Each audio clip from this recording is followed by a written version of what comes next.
2. ¿Qué capítulo? El capítulo 2 de Romanos.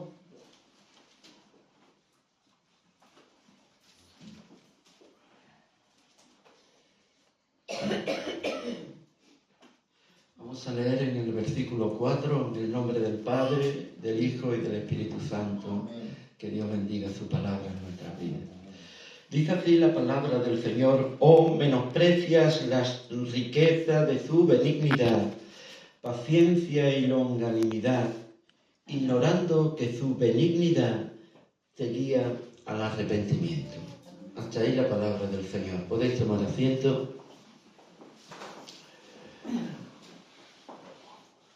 En la panorámica o el tema de Pablo en esta epístola a los romanos, hermanos, es poder llevar a cabo y poder mostrar la justicia de nuestro Señor Jesucristo, reconducida por el Padre desde su gloria.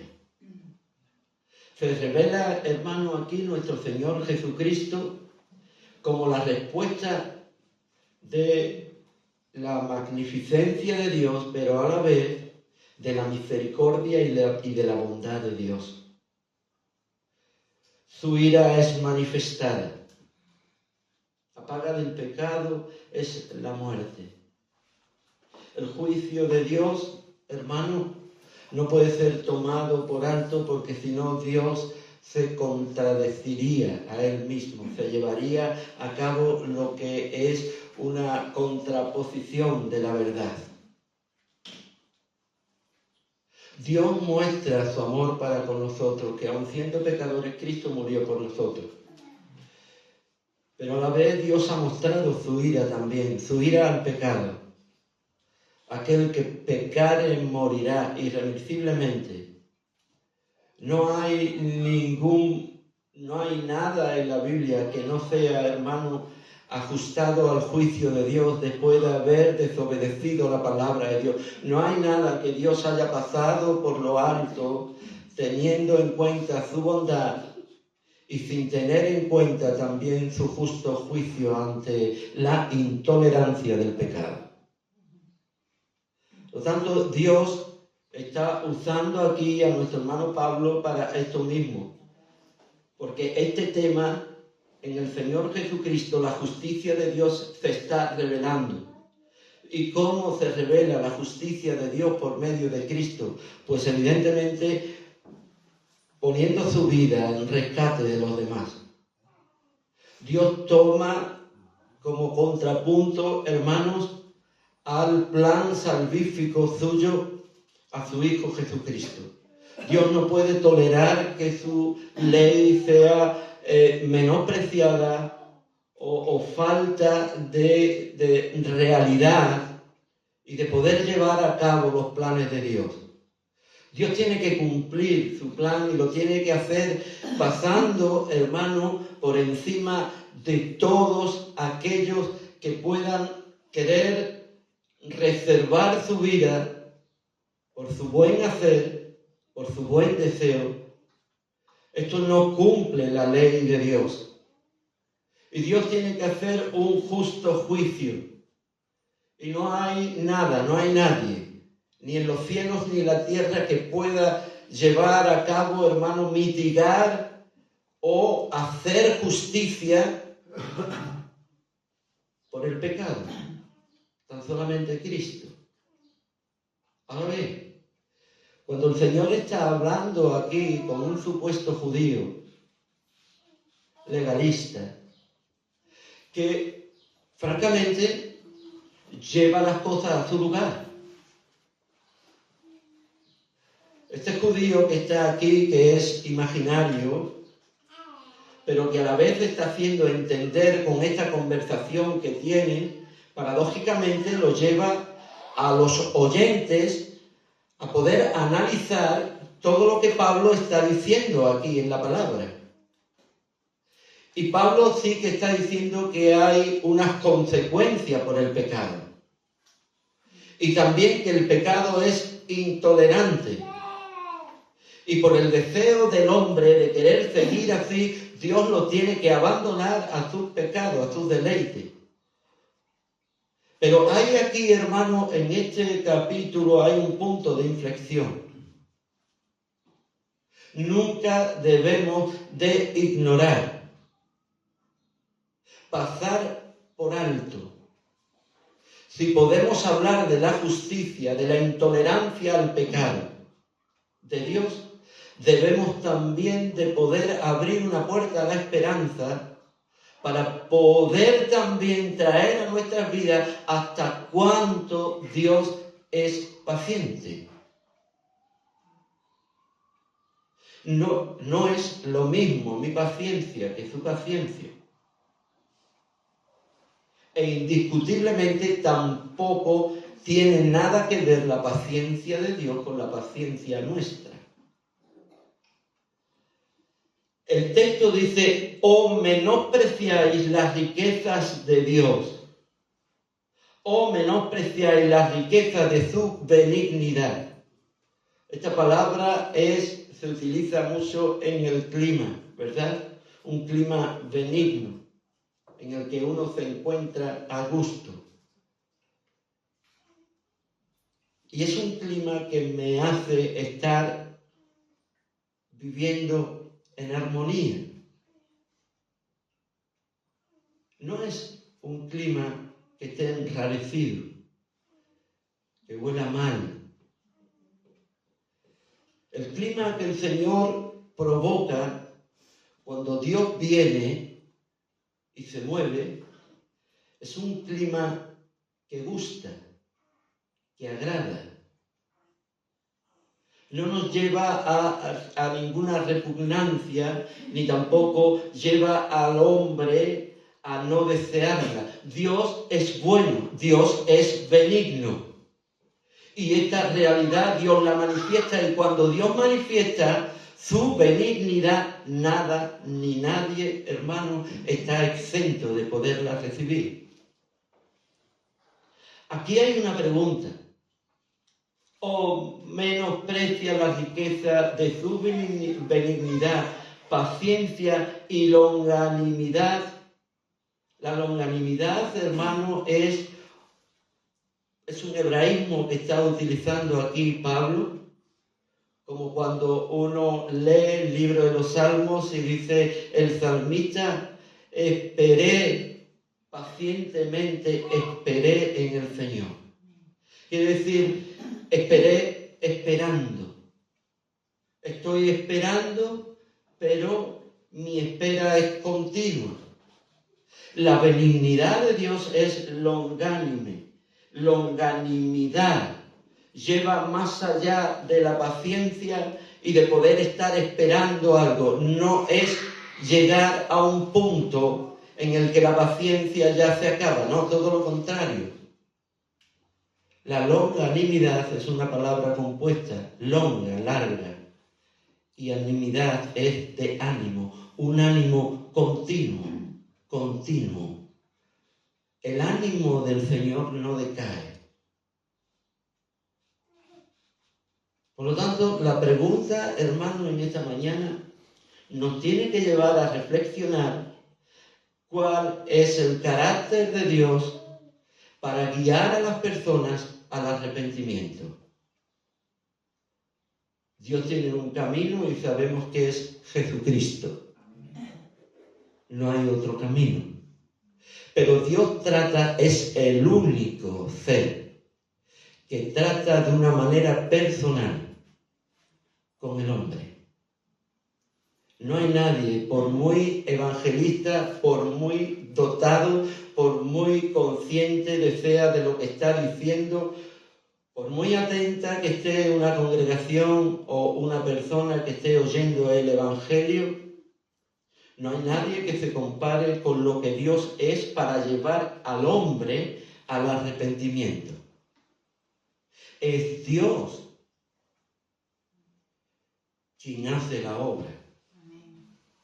Estamos llamados a predicar el Evangelio.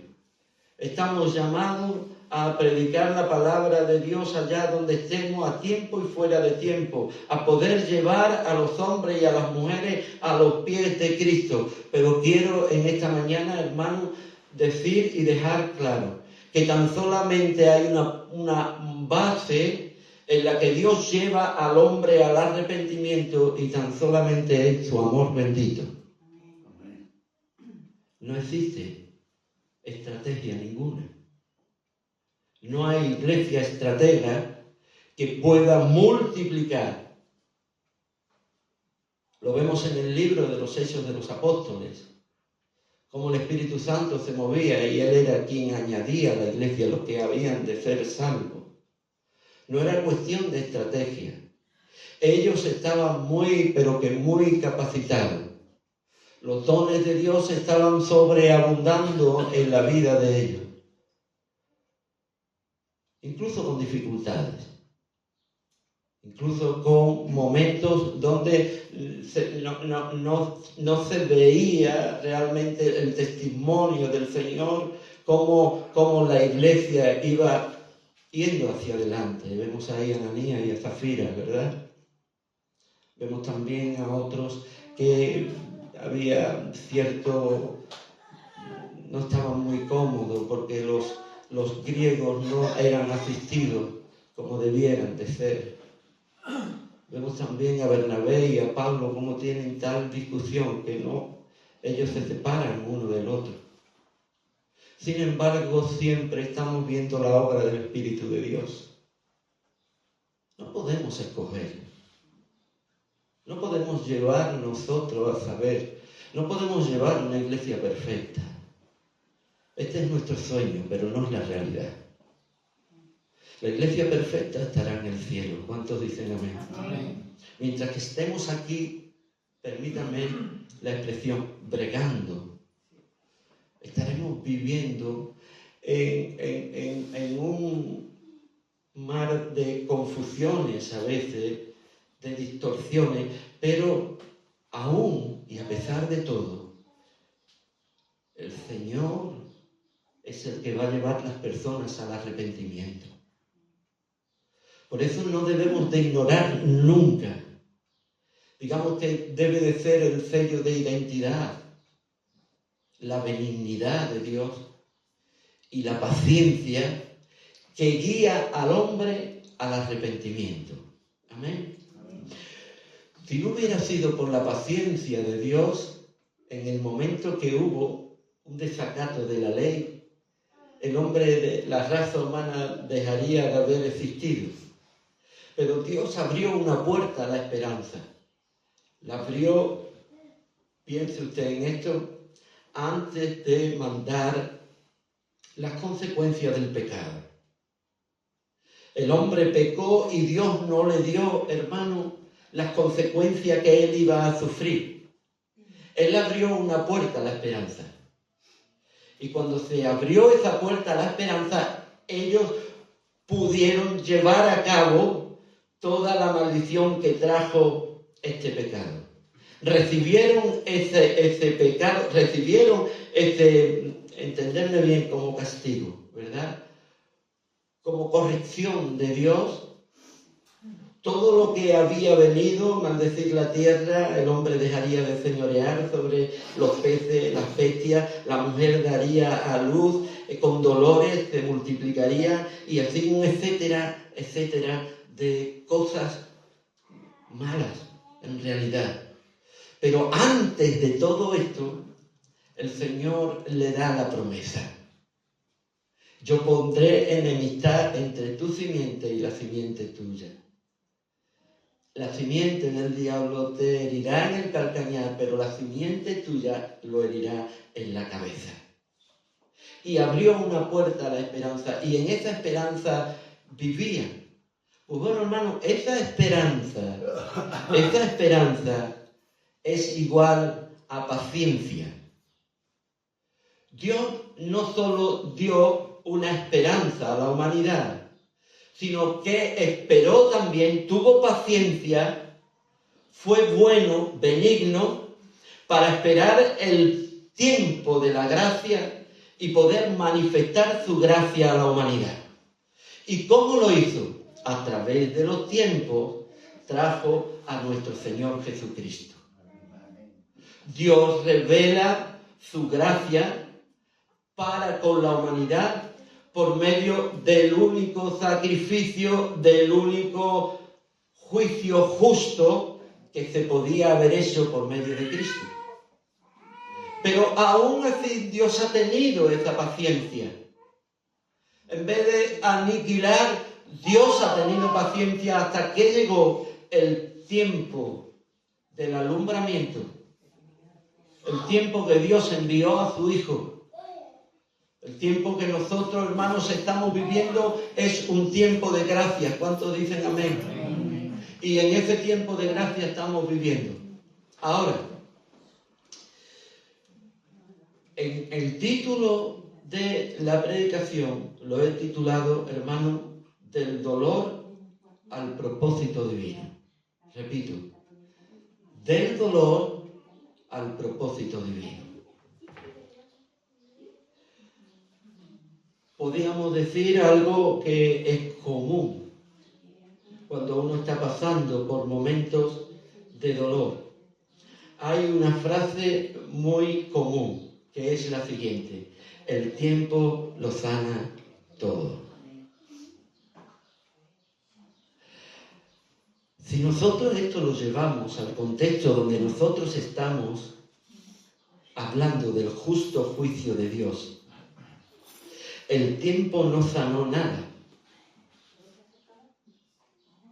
Reflexionemos por un momento. ¿Qué es lo que hizo el tiempo? Empeorarlo todo. ¿Qué es lo que está haciendo el tiempo? Abriendo malas heridas cada vez más. Por lo tanto, si nosotros, paradójicamente, ¿verdad?, podemos decir que ante una situación trágica en nuestras vidas, pasando el tiempo, se va mitigando el dolor, mitigando de tal manera que vamos olvidando, aunque miramos la cicatriz y nos acordamos, pero el dolor va mitigando, va desapareciendo. En este caso es todo lo contrario. Cuanto más tiempo va pasando, más dolor estamos viendo. El Señor nos habla de esto mismo en los postreros días. ¿Qué es lo que va a haber en los postreros días? Se levantarán una serie de hombres que van a hacer todavía mucho más. Se multiplicará la maldad de los hombres. Habrá, hermano, un misterio de iniquidad. Se levantará el anticristo, la bestia. Todo lo que va a resultar, hermano, en desastre continuo, y un desastre, hermano, que va a llevar arrastrando a todo lo que haya aquí en la humanidad por estos pensamientos. Van a frustrar todavía más. Por lo tanto, el tiempo no lo sana todo, y mucho menos el pecado del hombre. ¿Cómo se puede curar una herida? Hay una canción de una hermana que canta esto. ¿Cómo se puede curar una herida? Cuando perdonar es tan difícil, hermanos. Y cuando olvidar no se consigue a veces. ¿Cómo se puede curar una herida? Pero todavía hay otra pregunta. ¿Cómo enfrentarse a la vida? Si perdonar es difícil, ¿cómo nos enfrentamos a la vida sin haber perdonado? ¿Por qué? Porque vamos a tener el corazón hecho pedazos. Cuando uno no perdona, su corazón se hace pedazos.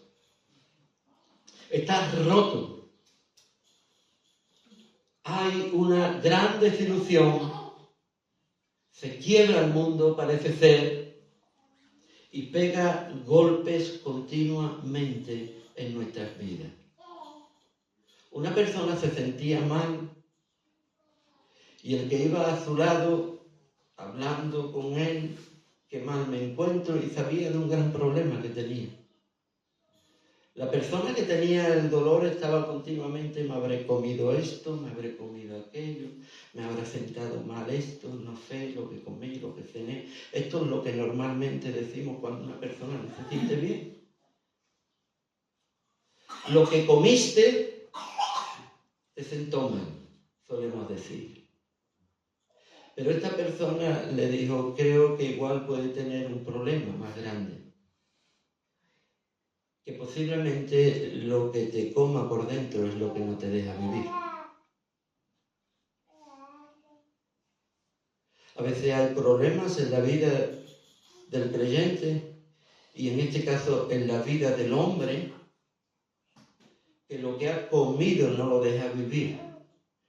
El problema no es lo que yo coma, sino lo que me come a mí por dentro. Y esto es la realidad del hombre.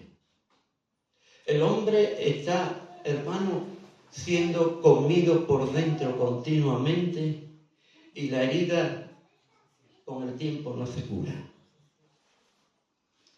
Tan solamente la sangre y el trato de nuestro Dios es el que cura la herida.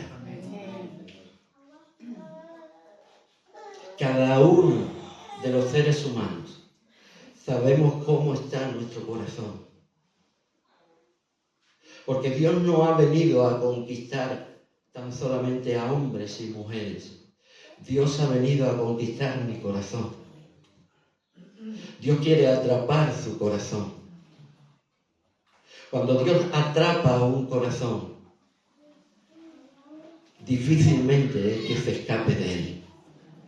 Difícilmente es que el Señor no cure las heridas. Es Dios quien hace la obra.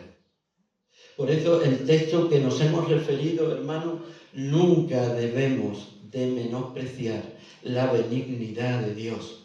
Jamás debemos de menospreciar la paciencia y la longanimidad de Dios. Jamás debemos de ignorarnos esto, porque todo esto nos guía al arrepentimiento. No hay perdón sin arrepentimiento. Pero tampoco hay perdón sin manifestación de Dios en nuestras vidas. El hombre no se arrepiente porque desea, el hombre se arrepiente porque Dios pone la carga en el corazón. Y lo lleva, hermano, al límite de confesar su pecado. Y confesando su pecado, poder llegar, hermano, a los pies de Jesús quebrantado, entregándole su corazón y poder ser tratado por la bondad de Dios. Jamás podremos hacer una iglesia mecánicamente. Por muchas artimañas, por mucho deseo que tengamos, por muchas maneras de poder llevar a cabo con nuestra astucia, nos puede ayudar, pero se queda tan solamente en una pequeña ayuda. El caballo se adiestra para la batalla, pero la victoria es del Señor. Nosotros tenemos que prepararnos, tenemos que leer la palabra de Dios, tenemos que estudiar la palabra, tenemos que ser consecuencia con lo que dejamos entrar en nuestros corazones, tenemos también que ser consecuentes con nuestra vida de testimonio, tenemos que estar preparándonos, pero nunca tenemos que olvidarnos que la victoria es del Señor. Él es el que hace, es el que pone tanto el querer como el hacer. ¿Por qué todo esto? Porque hay un trato de Dios, aunque sea silencioso en nuestras vidas. Del dolor al propósito de vida. Cuánta paciencia, cuánto dolor, cuánto sacrificio. ¿Cómo podemos llevar esto a nuestras vidas? ¿Cómo podemos nosotros mitigar ese dolor que pueda haber en nuestras vidas de falta de perdón, de poder enfrentar a este mundo con un corazón quebrantado, roto, no teniendo en cuenta que Dios ha hecho una obra en nuestras vidas. ¿Cómo podemos ir adelante? La iglesia del Señor, hermanos, tenemos que tomar ejemplos que Dios nos da en su palabra para poder llevar a cabo el Señor por medio del dolor sus propósitos divinos. Tuvo que haber crucifixión para que hubiera resurrección. Tuvo que haber, hermano, laceramiento, tuvo que haber sacrificio, tuvo que haber derramada sangre, ríos de sangre, canales de sangre, animales, miles, cientos de miles, a través de toda la historia, animales inocentes que eran sacrificados continuamente. Animales que no tenían nada que ver con la culpa del hombre, tuvieron que ser sacrificados. Y esto era un claro ejemplo de lo que Dios iba a traer por medio de su Hijo Jesucristo. Todo fue sufrimiento. La paciencia de Dios estuvo siendo una paciencia sufrida. Un estado en el que el Señor estaba esperando pacientemente, pero con un dolor profundo en sus corazones, viendo continuamente cómo lo inocente pagaba la culpa del pecado. Pero Él fue paciente, no teniéndolo en cuenta a los hombres sus pecados. Y esto no quiere decir que Dios no hiciera justos juicios cuando el hombre pecaba antes de Cristo llegar, no. No tomando en cuenta sus pecados, que si el Señor hubiera tenido en cuenta el pecado del hombre, lo hubiera aniquilado totalmente. No sé si me comprenden. Dios pasó por encima, no porque el pecado no fuese, hermano, de gran importancia delante del Señor, sino porque Él fue paciente. Él fue paciente. Y pasó por encima del pecado hasta que Cristo vino. Él es la expiación por nuestros pecados. Pero aún así Dios quiere tratar. Y Dios trata con nuestras vidas. El trato, hermano, que podemos ver es el trato de Dios con José. José fue vendido por sus hermanos, llevado en cautiverio. Después de ser llevado en cautiverio, él empezó a organizar su vida, pensando y creyendo que eso es lo que le quedaba. E iba adelante.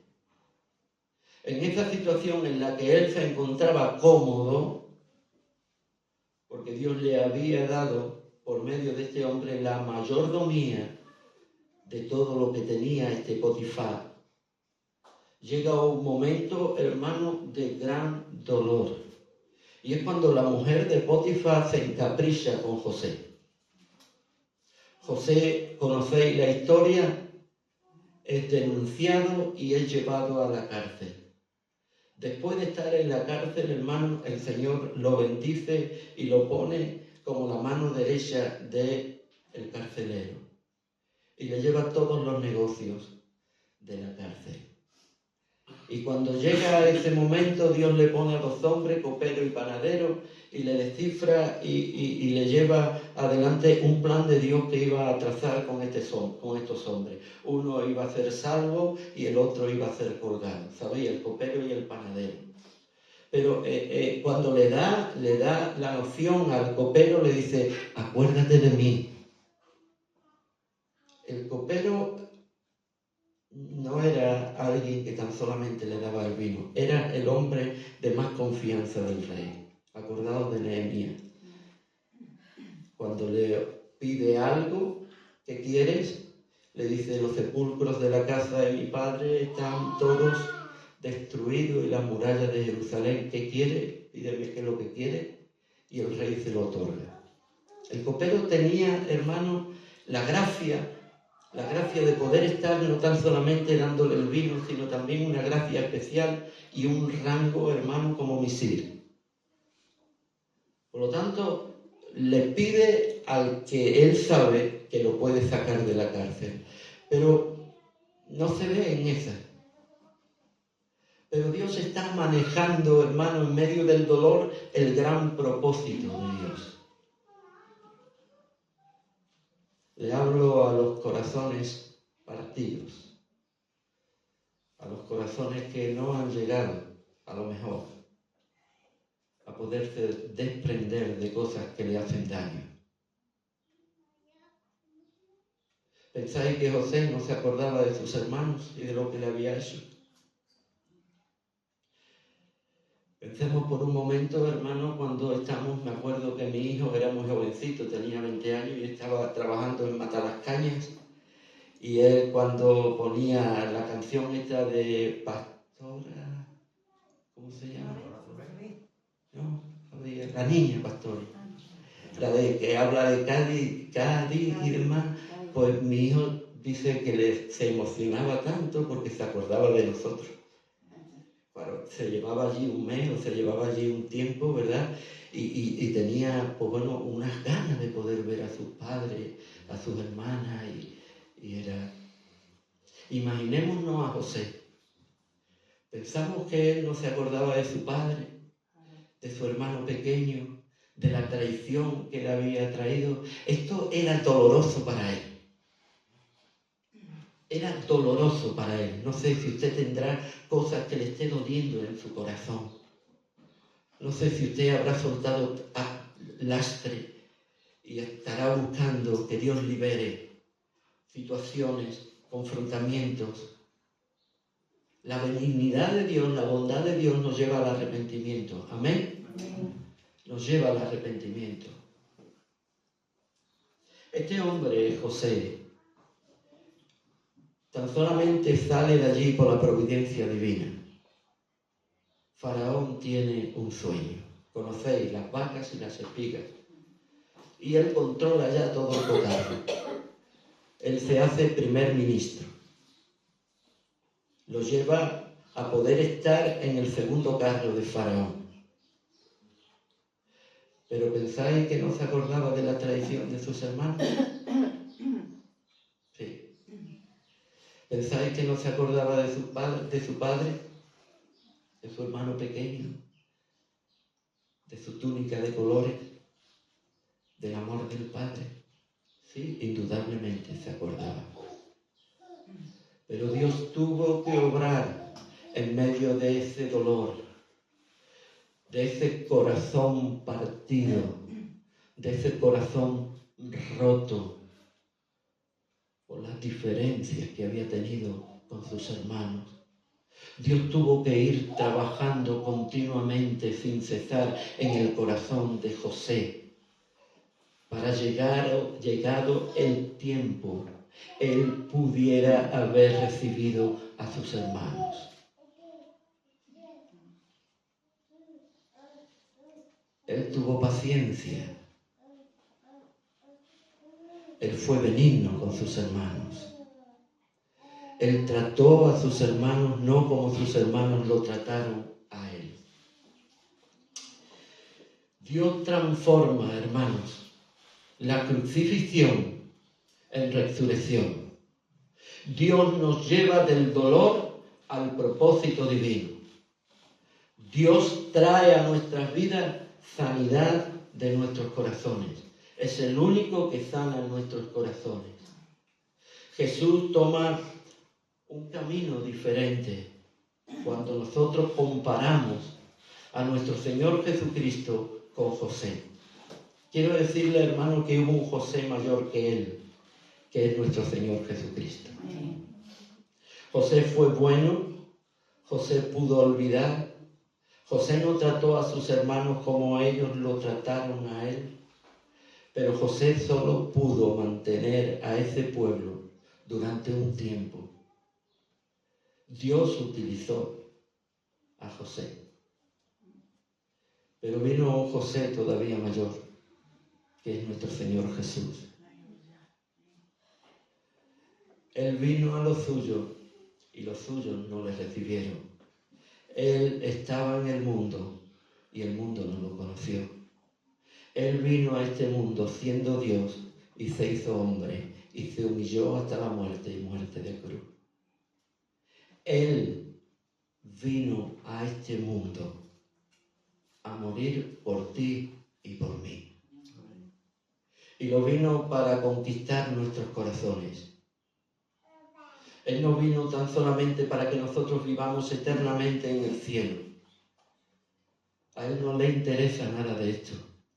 A Él no le interesa nada de lo que nosotros podamos organizar. Él ha venido a conquistar su corazón y mi corazón. Él es el Rey. Él nunca nos ha tratado como nosotros lo tratamos a Él. Jamás. El perdón es la única forma de liberarnos de las cadenas del resentimiento. El perdón nos libera, nos hace experimentar la plenitud del cuidado del amor de Dios. Esto trae a nuestras vidas, hermanos, una fertilidad, un panorama totalmente distinto a lo que nosotros pensamos que es la iglesia del Señor. El perdón no siempre es fácil, pero es un regalo que nos damos a nosotros mismos. ¿Por qué traigo esta palabra? ¿Por qué compartimos esto? Porque es importante que nos analicemos a nosotros mismos. Es importante, como dice Pablo, examinaos a vosotros mismos. El salmista dice, examíname, oh Dios, y conoce lo que hay en mi corazón. El rey David, orando al Señor, dice, Señor, líbrame de los errores que me son ocultos. ¿Cuántas cosas puede haber en el corazón del hombre que ni nosotros mismos conocemos? Vamos transitando y tenemos el intermitente puesto y nos olvidamos de quitarlo. Vamos adelante y si no se enciende el pilotito y el sonido del cinturón, seguimos adelante y no nos damos cuenta. Llegamos a un lugar donde tenemos que hacer un stop, pasamos adelante y si no nos pitan, no nos damos cuenta. A veces no sabemos ni lo que manejamos. A veces el hombre no sabe en la posición que está delante de Dios. No conoce cuál es no solo su destino, sino su relación con Dios.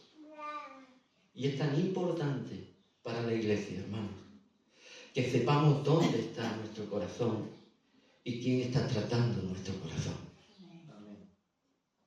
Conocemos, le hablo a los creyentes, conocemos que hemos entregado nuestro corazón a Cristo.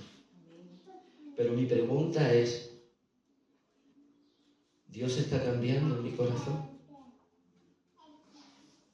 ¿Estoy permitiéndole a Dios que cambie mi corazón? Hay grandes ejemplos en la Biblia que lo único que hizo cambiar los corazones resentidos, los corazones que habían sido golpeados, vidas que habían sido traicionadas. Vemos como Dios cambia ese corazón y acepta al que hizo el daño. Acepta perdonar. Acepta llevar adelante la bondad, la paciencia, la benignidad de Dios para que guíe al arrepentimiento. Si usted estudia el libro de Génesis desde el capítulo 37 hasta el capítulo 50 solo habla de José y sus hermanos. De cómo Dios estaba tratando al pueblo de Dios y estaba pasándolo por un momento doloroso para poder llevar a cabo los propósitos divinos de Dios. Esto que ocurrió, esto tan grave y tan de mal sabor de boca, que deseado a nadie, es lo que Dios tuvo que hacer con José. Y si usted lee desde el capítulo 39 hasta el 50, haga usted esto. Cada vez que vea la intervención de Dios, subráyelo. Dios estaba con José. Dios hacía prosperar todo lo que José hacía. Dios no hacía las cosas que no le agradaban a Dios porque Dios estaba con él y él era consciente de que eso no le agradaba a Dios. Él fue consciente durante todo el periodo de su dolor, de su trato de Dios. Él era consciente que Dios estaba con él. Bendito sea su nombre. Nunca se olvidó del Señor. Y nunca Dios lo olvidó. La única manera de poder desprenderse de dolores que hay en el corazón, de resentimiento, de daños que nos han hecho, de cosas que han atraído a nuestras vidas, hermanos, a poder decir hasta aquí y se olvidó. Lo único que nos puede llevar al arrepentimiento absoluto para poder tener una buena relación con Dios, hermano, es que Dios trate nuestros corazones. El Dios de toda consolación.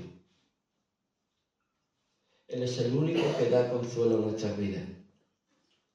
¿Cuántas noches pensaría José? ¿Cuántas noches estaría José pensando en todo esto?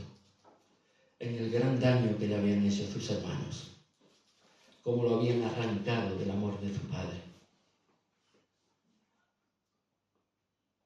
¿Pensáis que cuando el Señor venga va a tener la oportunidad de toda venganza? ¿Sabéis que el Señor va a venir otra vez? ¿Cuántos dicen amén? Ahí vamos a ver la bondad del Señor, no en nosotros, porque nosotros estaremos con el Señor, sino en su pueblo. ¿Sabéis que será el tiempo del Señor decir, ahora es mi tiempo de venganza, pueblo de Israel? Ahora es mi tiempo de aniquilación a ustedes, que me despreciaron, a ustedes que me torturaron, a ustedes que me crucificaron. Ahora es la mía. ¿Cuántas personas viven así? Queriendo esto mismo para los que han recibido un daño injusto. Eso es fruto de un corazón que no ha sido transformado. Perdono y no olvido. Yo con tal de no mirarlo y de no hablarle tengo suficiente. ¿Pensáis que el Señor cuando venga va a tratar así a su pueblo, Israel? Existe la teología del reemplazo. ¿Qué teología es esta? Bueno, ya Israel todo va a ser destruido y ha reemplazado Israel por su iglesia. De esto habla la teología del reemplazo. La iglesia ahora es el pueblo de Israel. Metafóricamente. Pero Pablo, cuando está hablando a partir del capítulo 9, 10 y 11 en el libro de Romanos, no habla metafóricamente. Utiliza todas las escrituras para dar esperanza al pueblo de Israel. Quisiera yo ser anatema con tal que mis hermanos se salven. No seáis tan orgullosos porque vosotros siendo rama silvestre, el Señor os ha injertado. No vaya a ser cosa que el Señor tome. Y en ese contexto el Señor está hablando de Israel, que un remanente va a ser salvo. ¿Cómo lo va a hacer Dios? Lea usted el libro de Apocalipsis a partir del capítulo 7 hasta el 19. Dios va a tratar con su pueblo. Amén. Dios va a tratar con su pueblo Israel, no con la iglesia. Y Él va a tener la oportunidad de decirle cuánto resentimiento había en mi corazón por haberme tratado como me trataron. Cuánta violación hicieron vosotros con mi vida. Ahora es la hora de la venganza.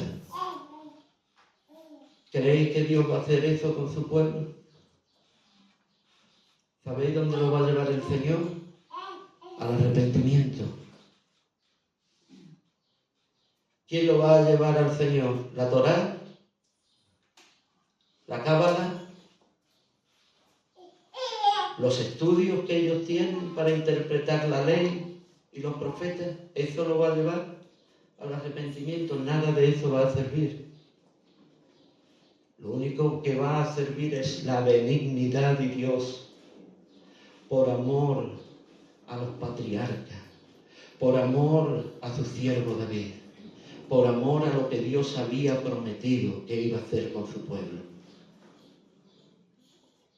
Cuando nos dejamos tratar por Dios, no hay resentimiento que pueda con nuestras vidas.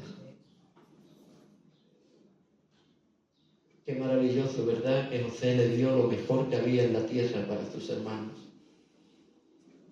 ¿Y sabéis que los hermanos llegaron a arrepentirse? Ellos confesaron y le pidieron perdón a José. Lea usted. Hablemos con él, dicen los hermanos.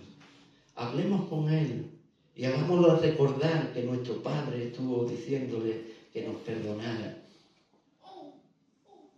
Todo esto que nos está ocurriendo, decía, lo de los sacos, los costales, cómo estaba el dinero, cómo estaba la copa, todo esto nos está pasando porque pecamos contra nuestro hermano y derramamos su sangre. Fue derramada su sangre, todo esto. Estamos buscando a ver cómo ser perdonados. Esta carga estaba en su corazón. Dios tuvo que tratar esos corazones. Dios quiere tratar tu corazón y mi corazón. Amén. Tenemos que desnudarnos delante del Señor, desnudar nuestro corazón, nuestro resentimiento, nuestro odio, nuestra falta de, a veces, prejuicios que hacemos, nuestra insensatez, que nos lleva, hermano, a absolutos, que nos lleva a no torcer el brazo, a ser sabio en mi propia opinión. Sí, hermanos, sí. Tan solamente hay una manera. Dios va a guiarnos al arrepentimiento por cosas que haya en nuestro corazón, porque a Dios no le interesa, hermano, si la iglesia es bonita o no es bonita, si tenemos 2000 o si tenemos 40. No. Dios no está interesado en eso. Dios lo único que le interesa, única y exclusivamente, oiga, su corazón. Su corazón. A veces hay cosas que lo conocemos y que lo sabemos, que me entra por aquí y me sale por aquí. Como diciendo, esto no es para mí. Sí, pero esta mañana te estoy hablando a ti. Esta mañana no le estoy hablando a personas del mundo. Te estoy hablando a ti. Y creo que es importante poner nuestro corazón delante de Dios. Dios va a traer prosperidad. Porque tan solamente Dios trata con un corazón quebrantado. Al corazón contrito y humillado tú nunca vas a despreciar. El Salmo 47, el versículo 3, dice que Él venda las heridas de los corazones. Abandónate. Abandonémonos en los brazos de Jesús. Pedro, ¿me ama? ¿Cuál fue la respuesta? Sí, Señor.